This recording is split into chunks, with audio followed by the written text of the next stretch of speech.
قال اللہ تبارک و تعالی فی القرآن المجید والفرقان الحمید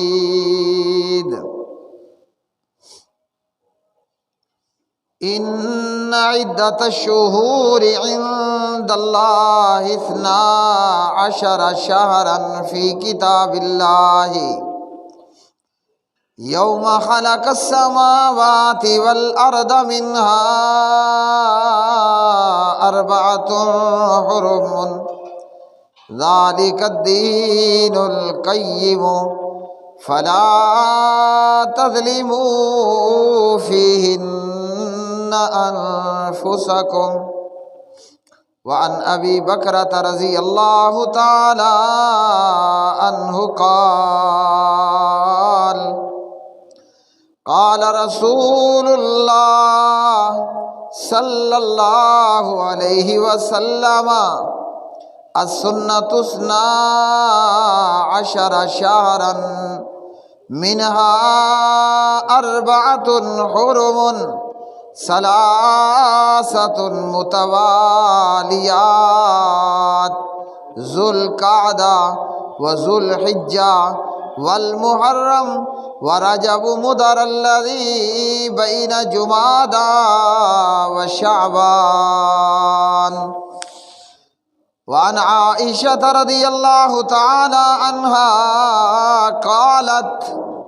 قال رسول اللہ صلی اللہ علیہ وسلم من احدث فی امرنا هذا ما ليس منه فهو رد رواہ البخاری ومسلم اللہم صلی علی محمد وعلی آل محمد کما صلیت علی ابراہیم وعلی آل ابراہیم انک حمید مجید اللہم بارک علی محمد وعلی آل محمد کما بارکت علی ابراہیم وعلی آل ابراہیم انک حمید مجید رب اشرح لی صدری ویسر لی امری واحلل عقدۃ من لسانی یفقہوا قولی۔ ہر قسم کی حمد و ثنا اللہ مالک الالام ذوالجلال والاکرام کے لیے، بے شمار درود و سلام نبی مکرم رسول معظم امام الانبیاء خاتم الانبیاء جناب حضرت محمد بن عبداللہ محمد الرسول اللہ صلی اللہ علیہ وسلم کی مبارک ذات پہ۔ پیارے بھائیوں اور میری بہنوں، رجب کا مہینہ اور دین اسلام شریعت محمدیہ صلی اللہ علیہ وسلم، اللہ سبحانہ و تعالیٰ قرآن مجید فرقان حمید میں اہل ایمان سے یہ بات فرماتے ہیں، یا ایھا الذین آمنوا ادخلوا فی السلم کافۃ ولا تتبعوا خطوات الشیطان انہ لکم عدو مبین۔ اے لوگو جو ایمان لائے ہو، ایماندارو، ایمان والو، ادخلوا فی السلم کافۃ، اسلام میں پورے کے پورے داخل ہو جاؤ، ولا تتبعوا خطوات الشیطان، اور شیطان کے قدموں کی پیروی مت کرو، انہ لکم عدو مبین، بلا شبہ شیطان تمہارا کھلا دشمن ہے۔ اللہ سبحانہ و تعالیٰ کی رحمت سے اور پروردگار کی توفیق سے، پروردگار کے انعام سے اور اس پروردگار کے فضل و کرم سے ہم ہیں مسلمان، دین ہے ہمارا اسلام، شریعت ہے وہ جو اللہ نے اپنے حبیب اور اپنے محبوب جناب محمد الرسول اللہ صلی اللہ علیہ وسلم کو عطا فرمائی۔ تو جب ہم مسلمان ہیں، ہمارا دین اسلام ہے، اسلام ایک ایسا دین ہے اور شریعت محمدیہ صلی اللہ علیہ وسلم ایک ایسی شریعت ہے کہ سبحان اللہ، جس کی کوئی مثال نہیں، جس کی کوئی نظیر نہیں۔ تو پروردگار کا اہل ایمان اور اہل اسلام کو یہ حکم ہوا کہ جب اسلام کو اپنا دین بنا لیا ہے، اب اسلام کے اندر پورے کے پورے داخل ہونا ہے، اور جو اللہ رب رحمان کے پاس اسلام دین کے علاوہ کوئی اور دین لے کر آ گیا تو وہ پروردگار نے قبول نہیں کرنا۔ وَمَن يَبْتَغِ غَيْرَ الْإِسْلَامِ دِينًا فَلَن يُقْبَلَ مِنْهُ وَهُوَ فِي الْآخِرَةِ مِنَ الْخَاسِرِينَ۔ وَمَن يَبْتَغِ غَيْرَ الْإِسْلَامِ دِينًا فَلَن يُقْبَلَ مِنْهُ وَهُوَ فِي الْآخِرَةِ مِنَ الْخَاسِرِينَ۔ جو اللہ کے پاس کل قیامت کے دن اسلام دین کے علاوہ کوئی اور دین لے کر آ گیا، اللہ سبحانہ و تعالیٰ نے تاکیداً یہ بات بیان کر دی کہ ہرگز اس سے یہ قبول نہیں کیا جائے گا۔ اور وہ قیامت کے دن میں کیا ہوگا؟ نقصان پانے والوں میں شامل ہو جائے گا۔ ایک تو یہ ہے کہ کوئی بندہ ایسا ہے کہ جو کافر ہے، اس کا قیامت کے دن ناکام اور نامراد ہونا ہمارے سامنے واضح ہے۔ ایک بندہ وہ ہے جو اسلام کے علاوہ اللہ کے پاس یہودیت یا عیسائیت لے کر آیا، ایسا کوئی دین بھی اللہ نے کل قیامت کے دن قبول نہیں کرنا۔ اللہ کے ہاں قبولیت کا شرف ہوگا تو فقط اسلام دین کو، اس لیے کہ پروردگار نے یہ بتا دیا ان الدین عند اللہ الاسلام۔ اللہ کے ہاں نہ یہودیت نام کا کوئی دین ہے، نہ اللہ کے ہاں عیسائیت نام کا کوئی دین ہے، اور اسی طرح کوئی اور اللہ رب رحمان کے ہاں اگر کوئی دین ہے تو وہ فقط اسلام ہے۔ اس لیے پروردگار نے بتا دیا، فرما دیا ان الدین عند اللہ الاسلام۔ اللہ کے ہاں دین وہ فقط اسلام ہے، اور اللہ نے صرف اسلام ہی کو قبول اور منظور کرنا ہے۔ رجب کا مہینہ یہ وہ مہینہ ہے کہ اس مہینے کا ایک بہت بڑا مقام ہے اور ایک بہت بڑا شرف ہے۔ اسلام سے اور شریعت محمدیہ صلی اللہ علیہ وسلم سے پہلے بھی رجب کے مہینے کا ایک بڑا مقام اور بڑا رتبہ اور بڑی شان تھی، اور یہ ان 4 حرمت والے مہینوں میں سے ہے جن کا ایک مقام ہے اور ایک رتبہ ہے۔ اور جب اسلام آیا تو اسلام نے ان 4 حرمت والے مہینوں کے مقام، مرتبے اور رتبے کو برقرار رکھا، اور اس مہینے کے اندر، رجب کے مہینے کے اندر، جاہلیت کے زمانے کے اندر اور شرک کے زمانے کے اندر جب اسلام نہیں تھا، جب محمد مصطفیٰ صلی اللہ علیہ وسلم کی بعثت نہیں ہوئی تھی، تو رجب کے مہینے کے اندر بہت ساری بدعات اور کفریہ اور شرکیہ اعمال کیے جاتے تھے۔ افسوس یہ ہے کہ اسلام آ گیا، جاہلیت کا زمانہ وہ ختم ہوا، لیکن جاہلیت کی رسومات وہ آج بھی باقی ہیں۔ رجب کے مہینے کے متعلق اللہ کا قرآن کیا کہتا ہے اور نبی پاک علیہ الصلاۃ والسلام کیا فرماتے ہیں جاہلیت کے معاشرے کے اندر رجب کے مہینے کا کیا مقام تھا، اور اس مہینے کے اندر وہ لوگ کس طرح بڑی بڑی کفریہ بدعات کا ارتکاب کرنے والے تھے، اس کے حوالے سے اللہ رب الرحمن نے فرمایا سورۃ التوبہ کے اندر آیت نمبر 36 سورۃ نمبر 9، ان عدۃ الشہور عند اللہ ان عدۃ الشہور عند اللہ، بے شک اللہ کے ہاں مہینوں کی گنتی پہلے دن سے اللہ کے ہاں جو مہینوں کی گنتی لوح محفوظ میں ہے، فرمایا اسنا عشر شہرا فی کتاب اللہ یوم خلق السماوات والارض، اللہ کے ہاں 12 مہینوں کی گنتی یہ پہلے دن سے، اس دن سے جب سے اللہ نے آسمانوں اور زمین کو پیدا فرمایا، منہا اربعۃ حرم،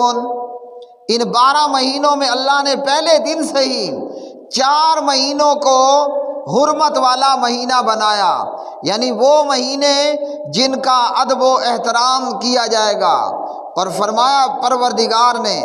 ذالک الدین القیم فلا تظلموا فیہن انفسکم، یہی مضبوط دین ہے، لہذا تم ان مہینوں کے اندر اپنے آپ پر ظلم مت کرو۔ ظلم کرنا، زیادتی کرنا اسلام نے پورا سال حرام قرار دیا، لیکن یہ حرمت والے مہینے ان کا ادب و احترام وہ باقی 8 مہینوں سے زیادہ ہے۔ اس لیے جاہلیت کے معاشرے میں جہاں قتل و غارت گری، جہاں ڈاکہ اور لوٹ مار عام ہوتا، لیکن جب یہ حرمت والے مہینے آ جاتے تو وہ لوگ ڈاکے مارنے سے، لوٹ مار کرنے سے اور اسی طرح قتل و غارت گری سے بعد آ جاتے۔ حضرت ابو بکرہ رضی اللہ تعالی عنہ اس حدیث کے راوی ہیں، اور یہ حدیث صحیح بخاری کتاب التفسیر کے اندر ایک صحابی ہیں صدیق اکبر جن کی کنیت ہے ابو بکر، اور یہ صحابی ہیں ابو بکرہ، تو ابو بکر اور ابو بکرہ دونوں علیحدہ علیحدہ ہیں۔ اس حدیث کے راوی حضرت ابو بکرہ ہیں رضی اللہ تعالی عنہ، فرماتے ہیں پیارے نبی صلی اللہ علیہ وسلم نے فرمایا کہ سال 12 مہینوں کا ہے، سال 12 مہینوں کا ہے، اسنا عشر شہرن، سال جو ہے وہ 12 مہینوں کا، منہا اربعۃ حرم، ان 12 مہینوں میں سے 4 مہینے حرمت والے مہینے ہیں، اور فرمایا ثلاثۃ متوالیات، 3 حرمت والے مہینے پے در پہ ہیں ایک دوسرے کے پیچھے، ان میں پہلا حرمت والا مہینہ ذوالقعدہ کا مہینہ ہے، دوسرا حرمت والا مہینہ وہ ذوالحجہ کا مہینہ ہے، اور تیسرا حرمت والا مہینہ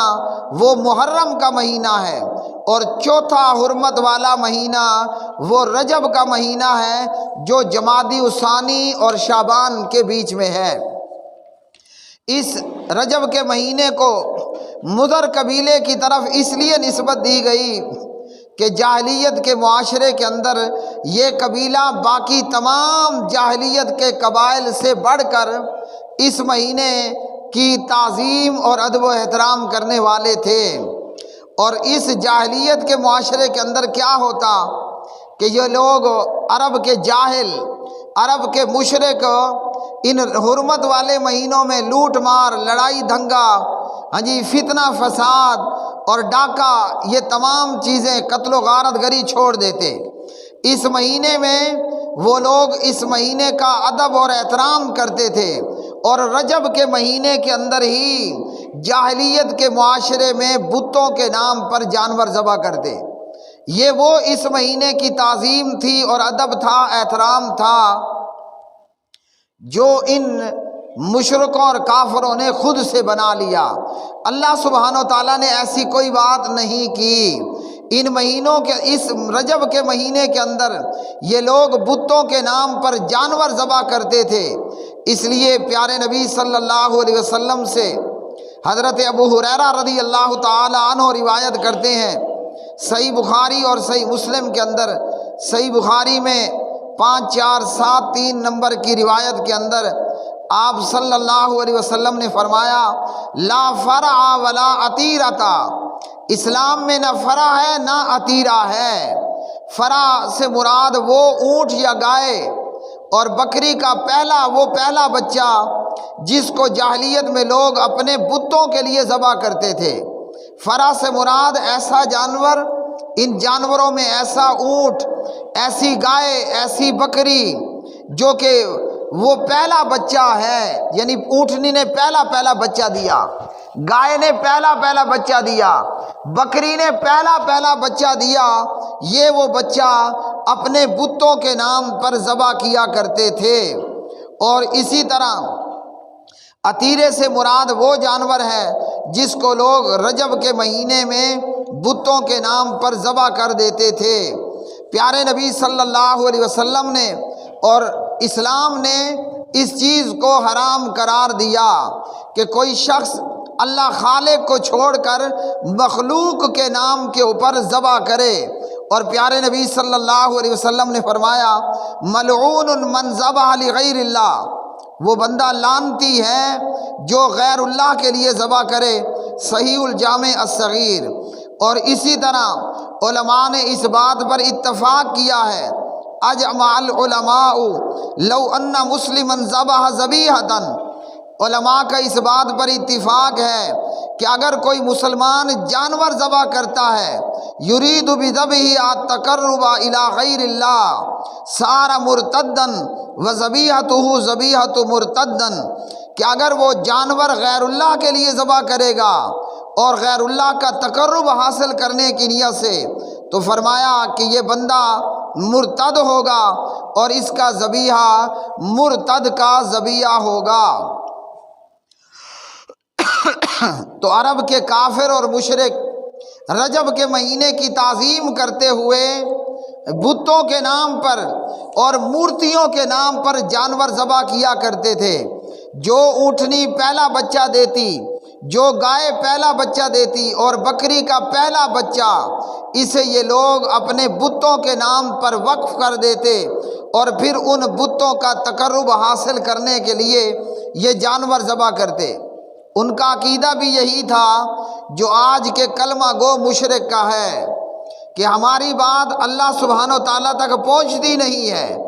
اور ان بزرگوں کے سامنے ہم اپنی عرضیاں پیش کرتے ہیں، تو ہماری عرضی اور ہمارا ذبیحہ ان بزرگوں کے لیے کہ جب ہم ان بتوں کے لیے ذبح کریں گے ہمارے بت ہم سے خوش ہوں گے۔ اب چاہے کوئی مسلمان حجویری کے لیے کرے، اجمیری کے لیے کرے، کوئی پاک پتن والے کے لیے کرے، کوئی کہیں کھوتے والی سرکار کے لیے کرے، یا جناب کھوتے والی سرکار کے دربار پر کھوتوں کا نذرانہ پیش کرے، یا کچھ مگر مچھوں والی اور مرغے والی سرکار کے نام پر ذبح کرے۔ کیوں ذبح کرتے ہیں؟ کہ ہمارے اس عمل سے یہ بزرگ خوش ہو جائیں گے، ہمیں ان کا تقرب اور قربت حاصل ہوگی، ہماری بات اللہ تک پیش کریں گے۔ جبکہ اللہ سبحانہ و تعالیٰ نے قرآن مجید فرقان حمید میں کیا فرمایا؟ وَنَحْنُ أَقْرَبُ إِلَيْهِ مِنْ حَبْلِ الْوَرِيدِ وَإِذَا سَأَلَكَ عِبَادِي أَنِّي فَإِنِّي قَرِيبٌ أُجِيبُ دَعْوَةَ الدَّاعِ إِذَا دَعَانِ۔ اللہ تعالیٰ وہ ہماری شارگ سے بھی زیادہ ہمارے قریب ہے، تو پروردگار تک اپنی بات پہنچانے کے لیے نہ کسی وکیل کی ضرورت ہے، پروردگار تک اپنی بات پہنچانے کے لیے نہ کسی وزیر کی ضرورت ہے۔ وہ رب العالمین ہر ایک کی سنتا ہے اور ہر ایک کی مرادیں پوری کرتا ہے۔ جیسا کہ اللہ سبحانہ و تعالیٰ نے حضرت خولہ رضی اللہ تعالی عنہا کی بات کو سنا اور قرآن مجید نے یہ بتایا، قد سمع اللہ قول التی تجادلک فی زوجہا واللہ یسمع تحاورکما۔ سید عائشہ صدیقہ طیبہ طاہرہ رضی اللہ تعالی عنہ فرماتی ہیں کہ حضرت خولہ بار بار آ رہی ہیں اور نبی پاک علیہ الصلوۃ والسلام سے بات کرتی ہیں۔ فرمایا کہ ایک ہی صحن میں ہوتے ہوئے میں حضرت خولہ کی بات نہیں سن پائی، حالانکہ حضرت خولہ اور پیغمبر میرے تھوڑے سے دور ہیں، قریب میں ہی موجود ہیں، لیکن اللہ سبحانہ و تعالیٰ نے حضرت خولہ رضی اللہ تعالی عنہ کی بات کو سن لیا تو وہ جانور ذبح کرتے تھے غیر اللہ کے لیے، بتوں کے لیے، مورتیوں کے لیے، کہ یہ بت اور مورتی، یہ لات اور منات، یہ ہم سے خوش ہوں گے اور ہماری بات اور ہمارا پیغام اور ہماری عرضیاں یہ اللہ سبحانہ و تعالیٰ تک پہنچائیں گے۔ اس جاہلیت کے معاشرے میں یہ معاملہ تھا،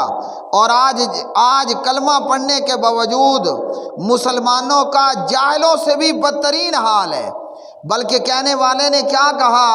اگر ابو جہل اور مکے کے کافر اور مشرک آج کے کلمہ گو مشرک کا حال دیکھ لیں کہ یہ کیسے مردوں کے نام پر دیگوں پر دیگیں چڑھا رہا ہے۔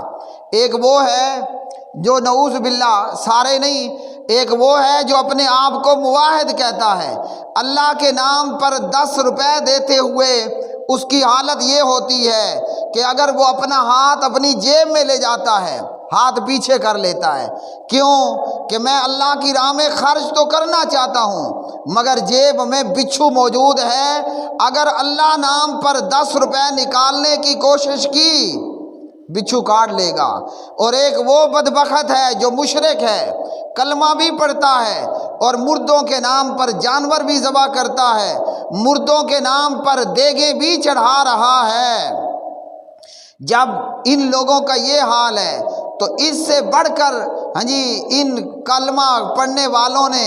ان کافروں اور مشرکوں کو اور جاہلیت کے معاشرے کی جہالت کو بھی چھوڑ دیا۔ اگر 1400 سال پہلے کا بتوں کے نام پر نذرانے پیش کرنے والا کافر اور مشرک آج کے مسلمان کو دیکھ لے کہ کیسے مسلمان کلمہ پڑھنے کے باوجود مردوں کے نام پر درباروں مزاروں پر نذرانے پیش کر رہا ہے، تو کافر بھی یہ چیخ اٹھے کہ یہ تو ہمارے بھی باپ نکلے ہیں۔ تو یہ حال ان کافروں اور مشرکوں کا تھا، اور جاہلیت کے معاشرے میں آج کلمہ پڑھنے والوں کا یہ حال ہے کہ مردوں کے نام پر ان کا تقرب حاصل کرنے کے لیے جانور ذبح کیے جاتے ہیں۔ تو رجب کے مہینے میں یہ کافر اور مشرک اس مہینے کی تعظیم کرتے ہوئے بتوں کے نام پر جانور بھی ذبح کرتے، اور اسلام نے غیر اللہ کے نام پر کسی بھی قسم کی عبادت کرنا حرام بتا دیا۔ اور پیارے نبی علیہ الصلوۃ والسلام نے اور اسلام نے مسلمانوں کو بتایا اور ڈرایا